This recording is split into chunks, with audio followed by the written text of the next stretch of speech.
Atos Igreja. Rua Bahia 649, Divinópolis, Caruaru, Pernambuco. Você é sempre bem-vindo.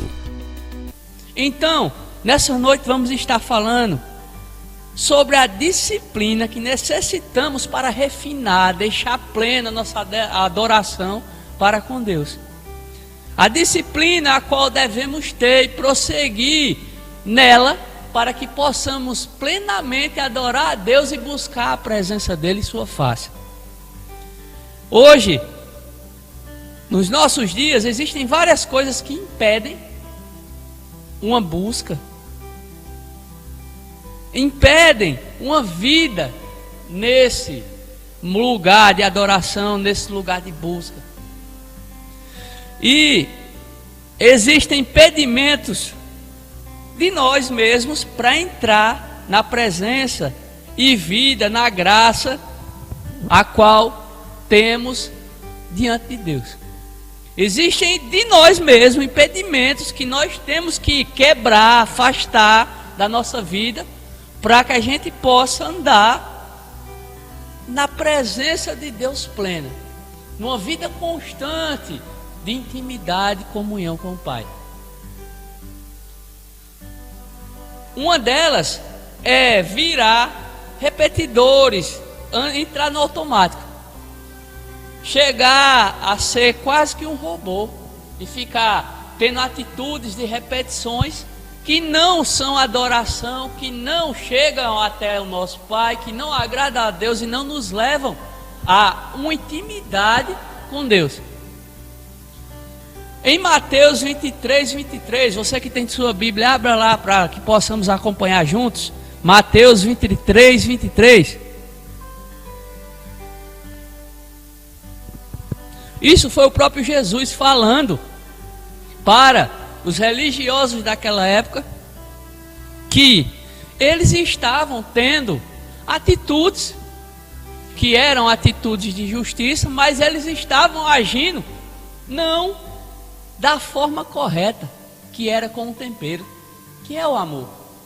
Mateus 23, ai de vós, doutores da lei e fariseus hipócritas, porque dais o dízimo da hortelã, do heno e do cominho, ou seja, praticam algo que foi estabelecido para fazer.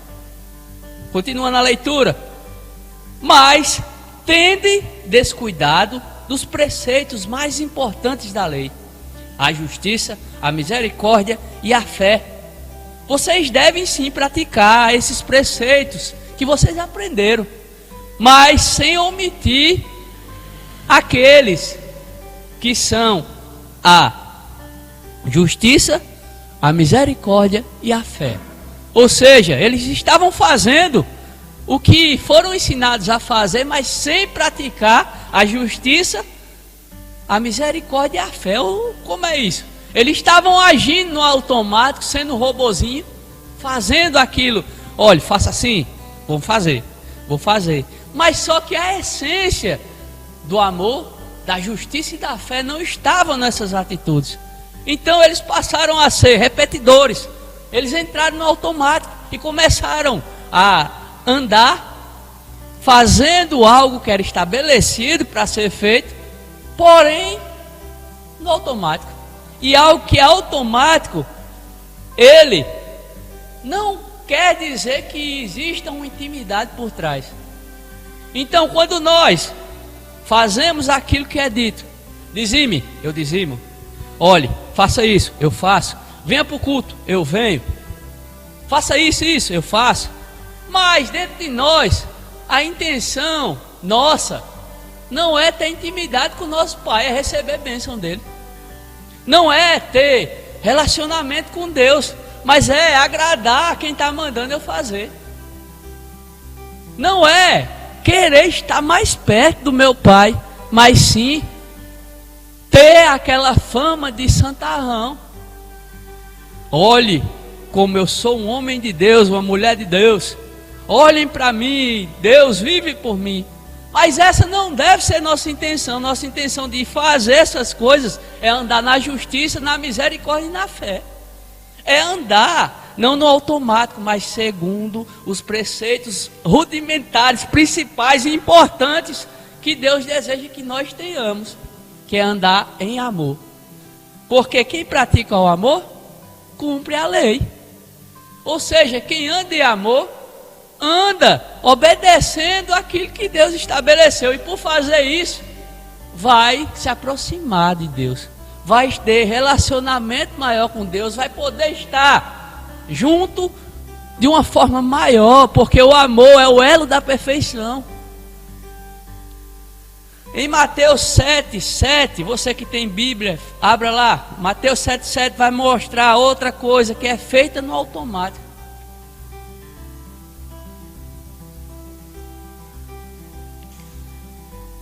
Nós devemos orar constantemente, sim, mas no entanto, nossa oração não deve ser algo que vai ser igual um papagaio repetindo, ou uma fita gravada, um disco, remoendo aquilo que a gente já falou, porque a gente vai repetir, Deus um dia vai ouvir e vai fazer. Não, vamos ler no versículo, Mateus 7:7.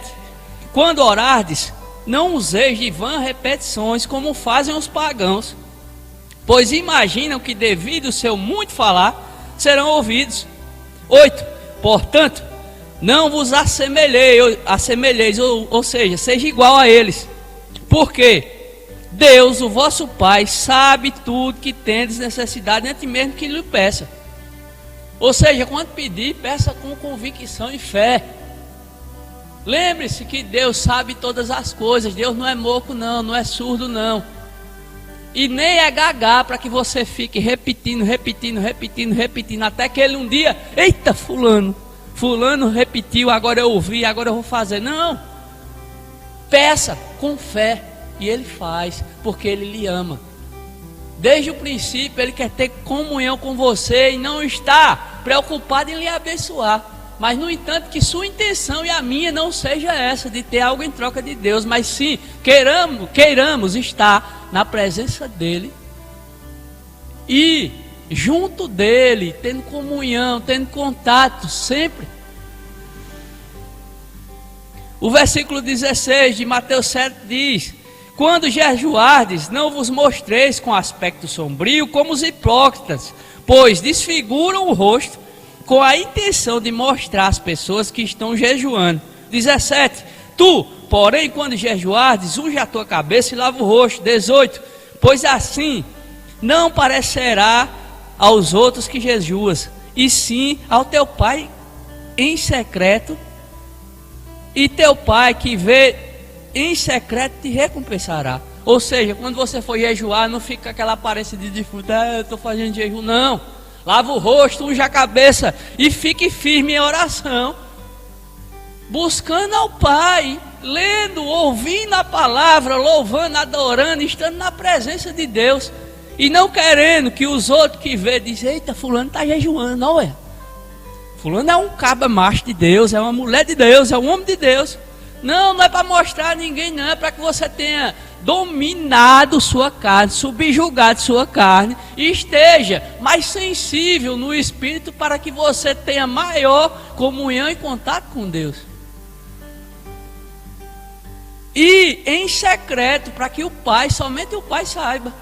Não precisa você estar fazendo jejum e estar colocando na rádio FM da cidade, não.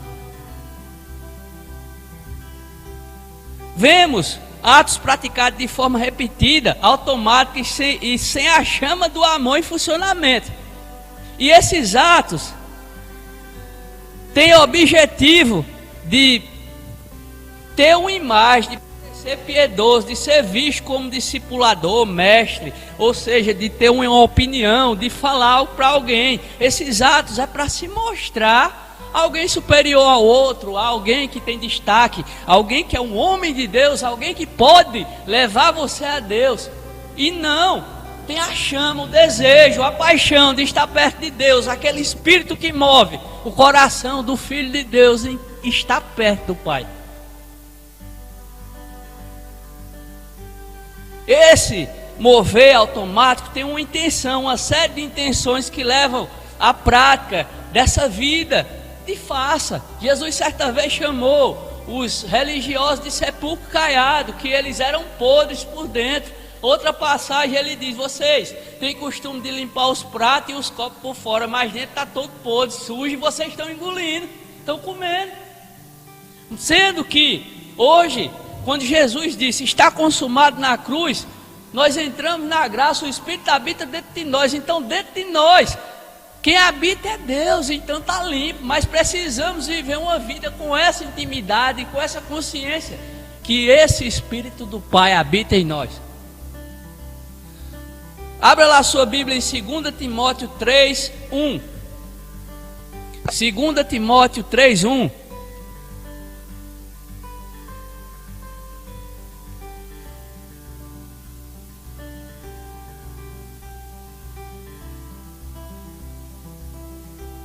Paulo, dando uma instrução a Timóteo, diz assim: sabe, entretanto disto, nos últimos dias sobrevirão tempos terríveis. Os homens amarão a si mesmos e serão ainda mais gananciosos, arrogantes, presunçosos, blasfemos, desrespeitosos aos pais, ingratos, ímpios. 3. Sem amor, incapazes de perdoar, caluniadores, sem domínio próprio, cruéis, inimigos do bem, traidores, inconsequentes, orgulhosos, mais amigos dos prazeres do que amigos de Deus. Então, se as pessoas vão estar nessa condição, segundo Paulo, nos últimos dias, as pessoas vão estar se amando, vão estar com desejo de si mesmo, vão estar amando os prazeres mais do que a Deus, vão estar sendo levados a uma vida que a carne domina. Versículo 5: com a aparência de piedade, ou seja, fingindo por meio dessa vida que estão amando, que estão vivendo o amor, que estão sendo praticantes do amor. No entanto, amando mais os desejos da carne do que a prática do amor. Com aparência de piedade, todavia negando o real poder do amor. Afaste-te, portanto, desses também, porque são pessoas que assim, que se intrometem pelas casas e conquistam mulheres insensatas sobrecarregadas de pecados, as quais se deixam levar por toda espécie de desejo. Elas estão sempre aprendendo, mas jamais conseguem chegar ao conhecimento da verdade. É a semelhança de Janes e Jambres, que se colocaram contra Moisés. Esses também se opõem à verdade, são homens que tiveram suas mentes corrompidas, são reprovados na fé, contudo, não irão longe, pois, como no caso daqueles opositores, a insensatez que lhes é própria se manifestará claramente a todos. Então, pessoas que andam sendo levados a ser o seu Deus. Ele é o centro, ele é o destaque, ele é aquele que sabe tudo, que fala tudo com a sabedoria maior do que os outros, que o seu ensino traz para ele uma vida de paz, de santidade. Mas ei, cuidado, para que não seja opositor da verdade e haja como os opositores que se levantaram contra Moisés e o seu fim foi triste. E andaram debatendo contra a palavra, contra aquilo que era verdade, e começaram a sofrer, a padecer, e o seu fim foi um fim tenebroso. Então, quando essas pessoas começam a se cercar dos seus ensinos, que ensinos são esses? Ensinos que agradam a carne, que agradam seus desejos, que agradam uma vida promíscua, uma vida de mentira, uma vida de maldade, uma vida de incredulidade, e se opõe ao poder que Deus mostrou através do amor. O fim dessas pessoas é lamentável, é triste, é sofrido, é doloroso. A busca de várias coisas, do amor próprio, do culto ao eu, o ser humano, esquecendo de que o culto é o momento de reunião em louvor, adoração, entrega a Deus. E a palavra é comum e é errado, completamente errado, dar ou estar dando meia atenção em um ambiente onde você está reunido para congregar, aprender a palavra e se motivar a amar. É errado estar nesse lugar fazendo uma meia-culpa. Como assim meia-culpa? Não, eu vou para a igreja, porque eu indo para a igreja, pelo menos, né? Eu estou num lugar que é bom. Não, eu indo para a igreja, eu tenho umas amizades boas. E eu vou poder estar conversando algo bom. Não, eu estou na igreja, mas pelo menos eu não estou no mundo, né? Naquela bagaceira. É como se não houvesse interesse algum em estar na presença de Deus, em estar em intimidade com Deus, em estar em comunhão com Deus. É onde se deve haver uma motivação para que haja uma prática dos que estão reunidos da palavra, de uma vida de comunhão com Deus, de uma vida de relacionamento com o Pai.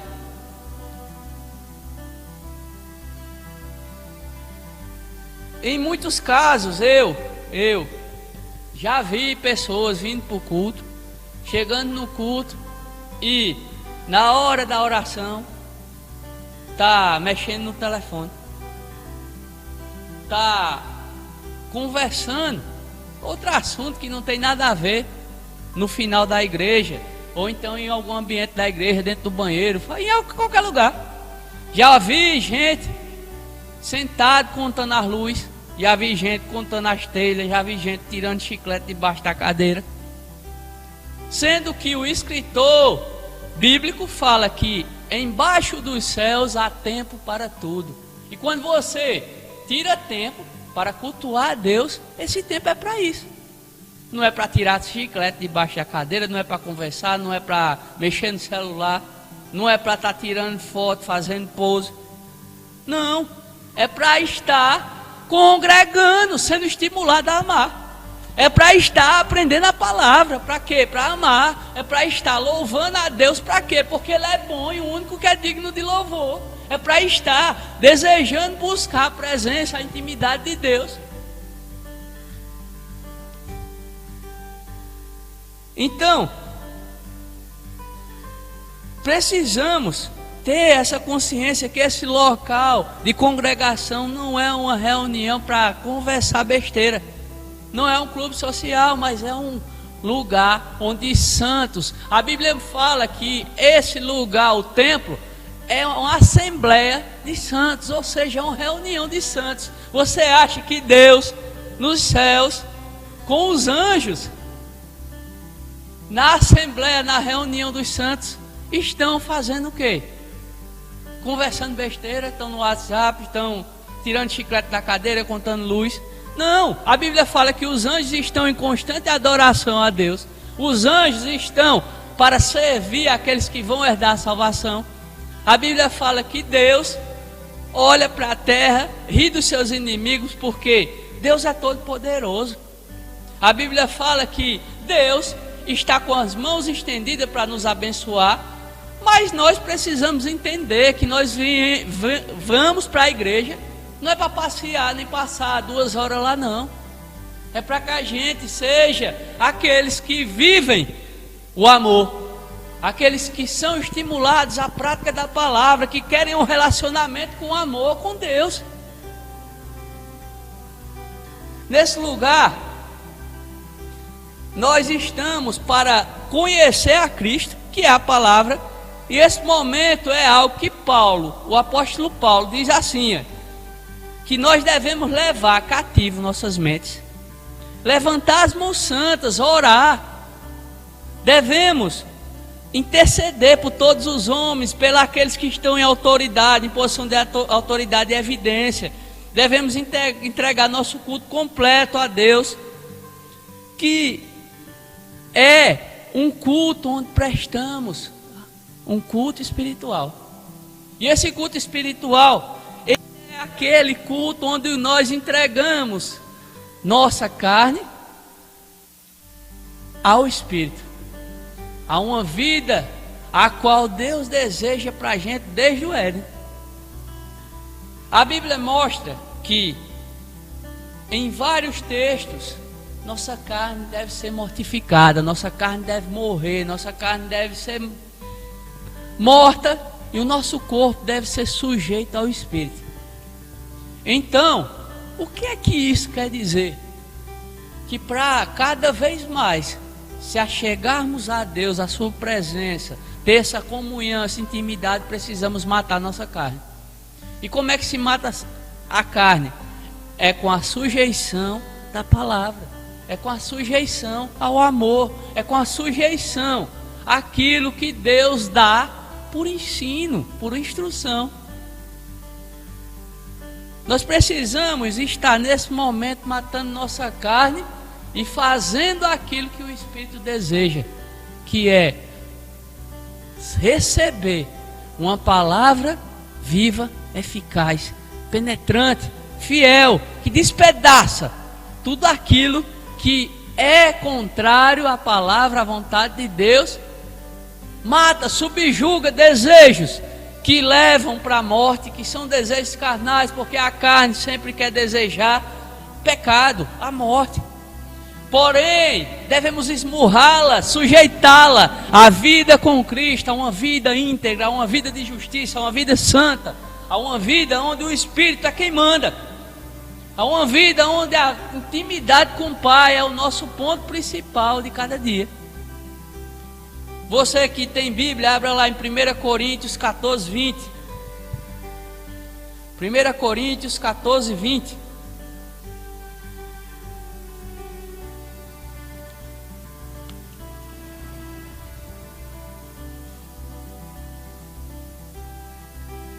Primeira Coríntios 14, 20.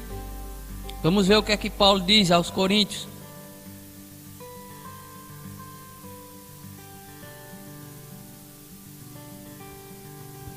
Irmãos, não sejais infantis em vossa maneira de pensar. Porém, quanto ao mal, sede como crianças. Contudo, adultos quanto ao entendimento. Pois está escrito na lei: por meio de homens de outras línguas e por intermédio de lábios de estrangeiros, falarei a este povo. Todavia, mesmo assim eles não me ouvirão, diz o Senhor. Desse modo, as línguas são um sinal, não para os crentes, mas para os incrédulos. A profecia, entretanto, não é um sinal para os não crentes, mas para todos os cristãos. Se, portanto, toda a igreja se reunir num lugar e todos falarem em línguas, ou entrarem pessoas não instruídas ou descrentes, por acaso não dirão que estáis loucos?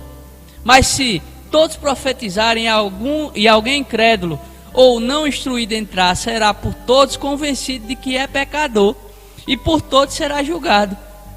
Os segredos do seu coração se tornarão manifestos, e assim, prostrando-se, rosto em terra, adorará a Deus, testemunhando que em realidade Deus está entre vós. Paulo está dando uma instrução aos coríntios nesse momento que a oração em línguas, se todo mundo se reunir e começar a falar em língua na igreja e entrar um descrente, vão pensar que está todo mundo doido. Mas se haver profecias, ou seja, ensino da palavra, a palavra sendo falada, revelação do Espírito, essa pessoa vai ser convencida que é um pecador por não crer no Filho de Deus, vai se arrepender, vai cair com terra em chão e vai com a cara no chão e vai adorar a Deus. Ou seja, Paulo está dando uma instrução como é que devemos se portar no templo também. 26 diz assim: portanto, qual a atitude correta então? Ora, quando vos reunis, cada um de vós tem um salmo, ou uma mensagem de ensino, uma revelação, ou ainda uma palavra em determinada língua, ou seja, em outro idioma. Tudo seja feito para a edificação da igreja. Se alguém falar em uma língua estranha, que a fale somente 2, quando muito 3, ou um de cada vez, e que haja quem possa interpretar. Contudo, se não houver intérprete, permaneça calado na igreja, falando consigo mesmo e com Deus. Tratando-se de profetas, falem 2 ou 3, e os outros julguem com zelo tudo que foi dito. No caso de ser concedida uma revelação a alguém que está sentado, cale-se o primeiro, porque todos podereis profetizar, cada um por sua vez, para que todos sejam orientados e encorajados. O espírito dos profetas está sujeito ao controle dos próprios profetas. Ou seja, o profeta tem que agir de forma espiritual, sabendo que onde há uma reunião em nome de Deus, para cultuar a Deus, existem ordem e decência. E que o espírito, ele não vai se levantar em um lugar que está sendo dito a palavra para dizer também outra coisa. Se houver uma revelação no meio do culto para uma determinada pessoa, levante, vá até ela e diga. Não precisa fazer um alarde, porque o espírito está sujeito o Espírito de Deus, que está trazendo, sendo porta-voz de Deus na frente. Portanto, Deus não é Deus de desordem, mas sim de paz, como em todas as assembleias dos santos. Então, precisamos entender que Deus, Ele é um Deus de paz. E Ele não vai trazer confusão no meio do culto dele, não. E quando nós vamos crescendo, amadurecendo, entendendo princípios da palavra, preceitos, nós vamos agir não como infantis, mas nós vamos crescendo e vamos a cada dia mais entendendo que esse lugar é um lugar para buscar a presença de Deus. E não buscar satisfazer suas vontades, suas necessidades, e andar alegre porque recebeu, mas está num lugar onde Deus é tudo em todos. Abra lá a sua Bíblia em 2 Coríntios 10, 1. 2 Coríntios 10, 1.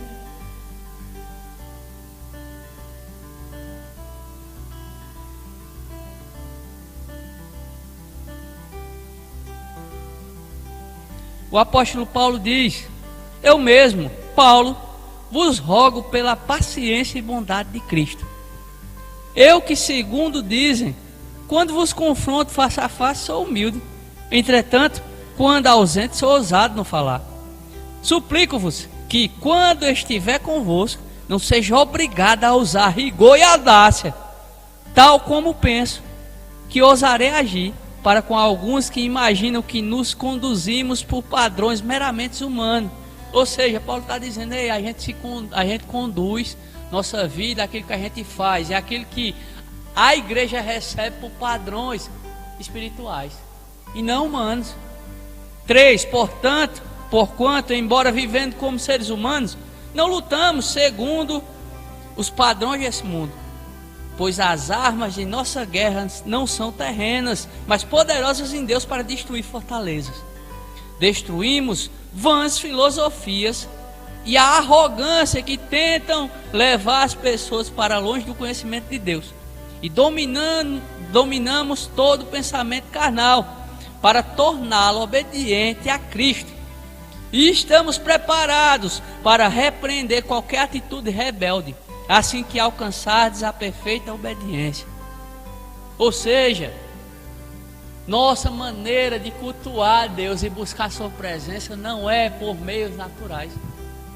não é por entretenimento, não é de forma carnal, não é por equipamento, não é por nada disso, mas é por procedimento espiritual, para que quando estejamos nesse lugar, tenhamos a consciência que o Espírito de Deus está em nós e por meio dele nós se achegamos a nosso Pai, nós se achegamos à presença que é maravilhosa de Deus.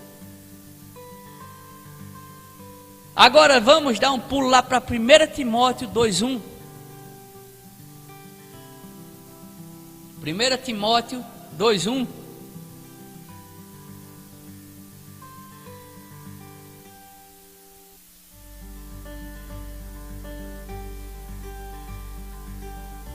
Paulo traz uma instrução para Timóteo como deve proceder a vida de um cristão. Versículo 1 diz: antes de tudo, recomendo que se façam súplicas, orações, intercessões e ações de graças em favor de todas as pessoas, pelos reis e por todos os que exercem autoridade, para que tenhamos uma vida tranquila e pacífica, com toda a piedade e dignidade. Versículo 3 diz: isto é bom e agradável diante de Deus, nosso Salvador, ao qual deseja que todas as pessoas sejam salvas e cheguem ao pleno conhecimento da verdade, porque há um só Deus e um só mediador entre Deus e o ser humano, Cristo Jesus, homem. Ele se entregou em resgate por todos para servir de testemunha a seu próprio tempo.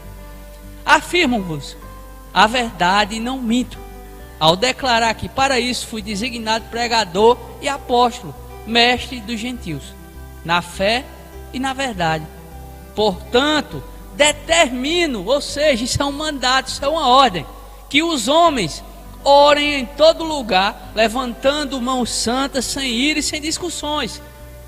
Semelhantemente, recomendo que as mulheres se vistam com decência, modéstia e descrição, não com tranças, nem com ouro ou pérolas, nem com roupas muito caras, mas que se vistam de boas obras, como convém a mulheres que professam servir ao Senhor.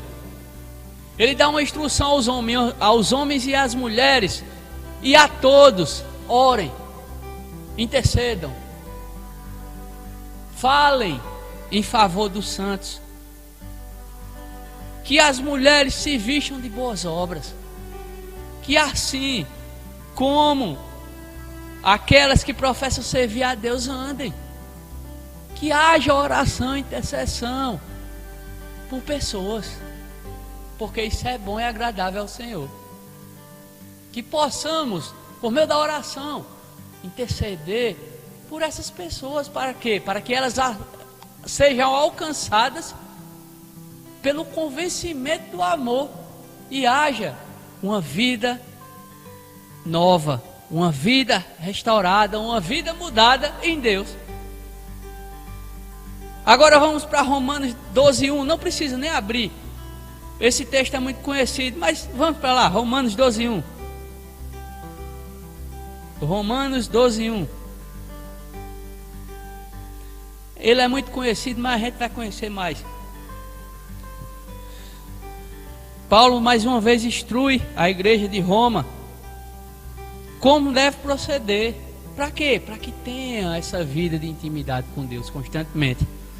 Versículo 1 diz: portanto, caros irmãos, rogo-vos pelas misericórdias de Deus, que apresenteis o vosso corpo como um sacrifício vivo, santo e agradável a Deus, que é o vosso culto espiritual. E não vos amoldeis, ou seja, não ande com a roupa, não ande com o padrão do sistema deste mundo, mas sede transformados, mudados pela renovação da vossa mente. Como? Ouvindo a palavra de Deus, para que tenha fé, para que experimenteis qual seja a boa, agradável e perfeita vontade de Deus. Ou seja, não devemos ser aqueles que vestem a roupa do mundo, mas devemos ser aqueles que vestimos a roupa de santidade que Cristo conquistou para nós no Calvário. A roupa de salvação, a roupa que é branca como a neve, a roupa que nos faz andar na prática constante do amor. Deus fez um caminho em Cristo para trazer de volta o ser humano separado pela rebelião no Éden de Adão. e de Eva, buscando conhecimento, desejando ser semelhante a Deus, conhecer aquilo que conheciam. Aliás, buscando conhecer aquilo que Deus conhecia, que era o bem e o mal, sendo que eles já eram semelhantes a Deus, porque a Bíblia mostra em Gênesis que o homem foi criado em imagem e semelhança de Deus. No entanto, a rebeldia, a curiosidade, o fato de querer adquirir conhecimento que não era necessário para eles, fez com que eles se rebelassem.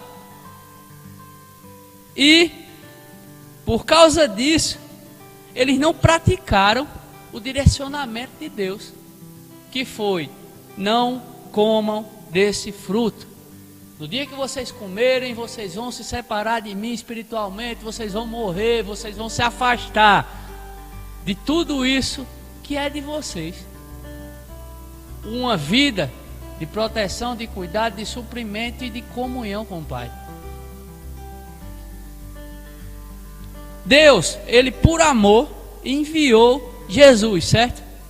Ele mandou Jesus por amor, certo? Todo mundo sabe que Ele amou o mundo de tal maneira, Ele amou o mundo de tal maneira que enviou seu único Filho, Jesus. Mas por que Ele fez isso? Por que Ele quis fazer isso? Para que o ser humano que estava morto, separado, longe, sem comunhão, sem contato com Deus, fosse trazido para perto, fosse feito de novo aqueles filhos que moravam no Éden, hoje na graça. Aquela vida do jardim tivesse funcionamento hoje em nós. Ele deu um novo e vivo caminho em Jesus. Ele deu uma nova vida, a vida do Éden, a todo aquele que no Filho acredita. Todo aquele que no Filho tem o reconhecimento do amor de Deus e recebe a salvação que Cristo conquistou no Calvário, recebe da parte de Deus o acesso ao Santo dos Santos, ao lugar onde Deus está, com ousadia, com intrepidez, entrando no local onde o Pai está, de forma espiritual, porque Deus é Espírito e é necessário que aqueles que o adorem, adorem em Espírito e verdade.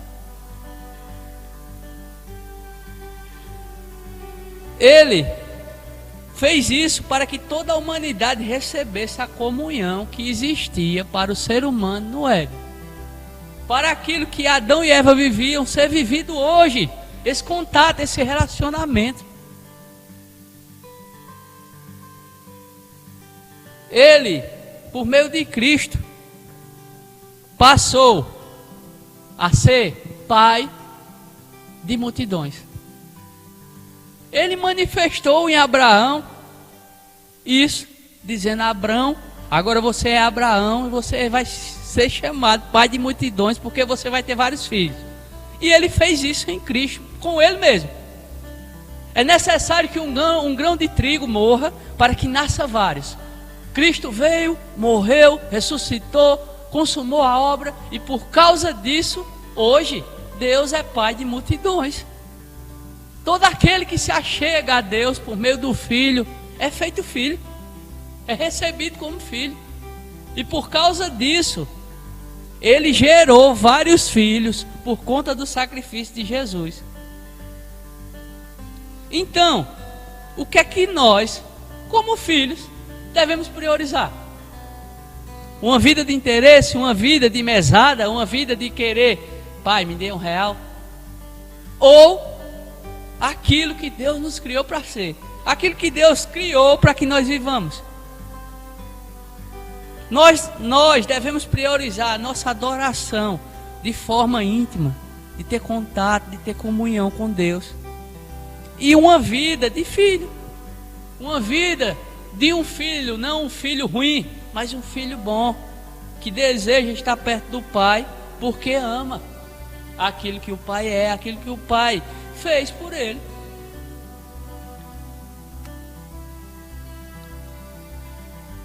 Esse desejo de Deus, ele foi consumado em Jesus na cruz. quando ele proporcionou para nós uma estrada, um caminho de salvação, ele mostrou que nos amou quando nós ainda éramos inimigos dele.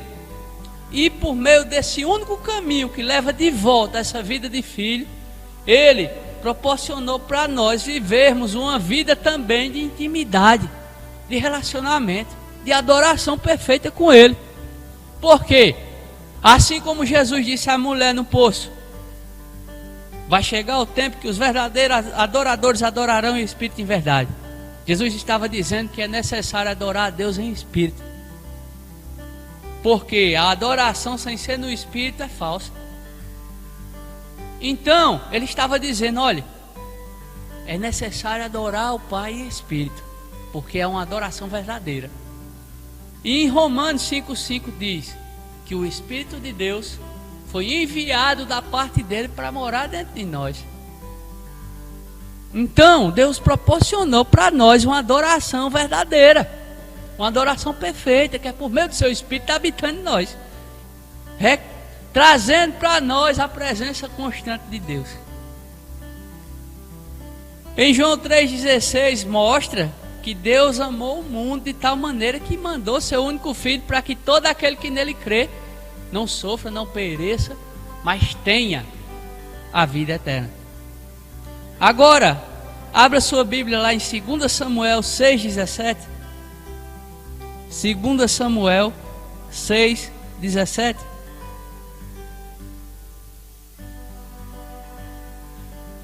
Nós vamos ver, numa velha aliança, um homem, Davi, desejando estar com a presença de Deus próximo a ele sempre. O 17 diz: eles trouxeram a arca do Senhor e a depositaram na tenda que Davi lhe havia preparado. E Davi ofereceu a Yahvé holocaustos, que são os sacrifícios queimados, e ofertas de paz e comunhão. E agora vamos para 1 Crônicas 25, 1. 1 Crônicas 25, 1.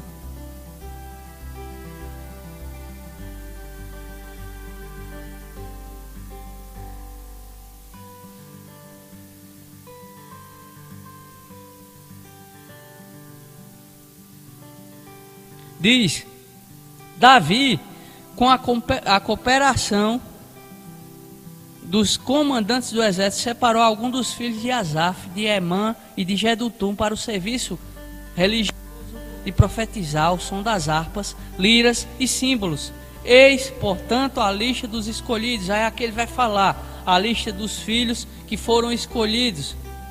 Até o versículo 8 ele fala. Aí depois ele continua até o 31, falando dessa lista, que foi aqueles que foram escolhidos para prestar adoração 24 horas por dia na tenda, profetizando e tocando, louvando a Deus 24 horas. Foram divididos 24 grupos de pessoas, de servos, de levitas, de sacerdotes, para que houvesse essa adoração constante. Davi estabeleceu um lugar, a tenda, para que ali a arca da aliança, onde representava a presença de Deus, ficasse. Após vemos sendo estabelecida, ou seja, a gente viu nesse primeiro texto Davi fazendo essa tenda, e depois a gente viu que foi estabelecida essa adoração nesse lugar por 24 horas com as pessoas. Deus, ele fez pessoas se moverem e construir os templos. O de Salomão era grandioso, rico, cheio de destaque, de esplendor. O de Moisés foi feito segundo os padrões que ele mandou. E também teve o templo de Zorobabel, que foi abençoado e planejado também pelo Senhor. Mas nenhum destes locais, a adoração que tinha nesse local, deixou Deus querendo que aquilo fosse reconstruído. Mas a gente vê a tenda de Davi, Deus dizendo que sente saudade e deseja reconstruir e levantar ela. Nós vemos no templo que Moisés construiu que havia uma separação. Chegava-se a uma entrada, depois passava para outra, até chegar no Santo dos Santos, e só poderia ir até aquele lugar o sumo sacerdote. Nessa tenda que foi construída por Davi, a Bíblia mostra que as pessoas entravam em adoração. As pessoas cantavam, as pessoas pulavam, as pessoas dançavam e tinham uma intimidade com Deus.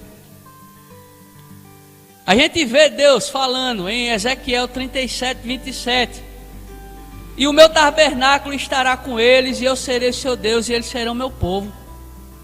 Esse foi o desejo de Deus, um tabernáculo, uma tenda onde ele habite com os homens, e os homens com ele. Era isso que acontecia nessa tenda que Davi fez. Não havia separação, Deus estava em comunhão com o homem.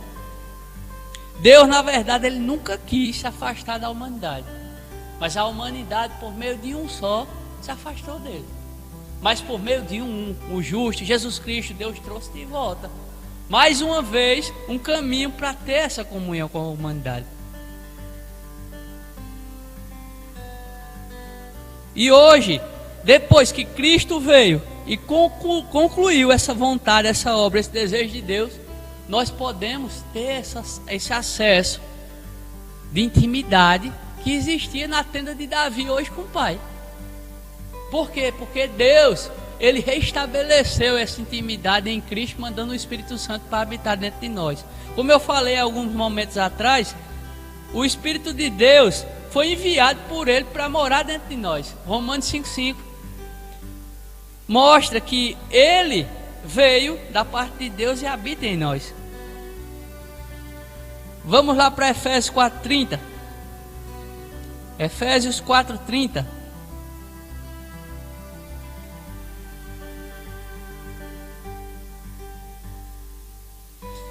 E não entristeçais o Espírito Santo de Deus, com o qual foi selado para o dia da redenção. Em 1 Coríntios nós vemos Paulo falando que nós somos templos do Espírito, morada do Espírito. Hoje nós precisamos agir nesse lugar que nós estávamos antes, que é no Éden, quando Adão estava lá sem pecado. E nós precisamos agir hoje na posição de filhos, como naquele tempo. Havia proteção, havia cuidado, havia a presença, a intimidade, a comunhão, a conversa com Deus. Hoje devemos agir assim e atuar na posição de filhos. Não de um filho pidão, rebelde, um filho interesseiro, um filho mau, que só tem desejo de querer aquilo que o pai pode dar. De estar sempre esperando a mesada, a bênção.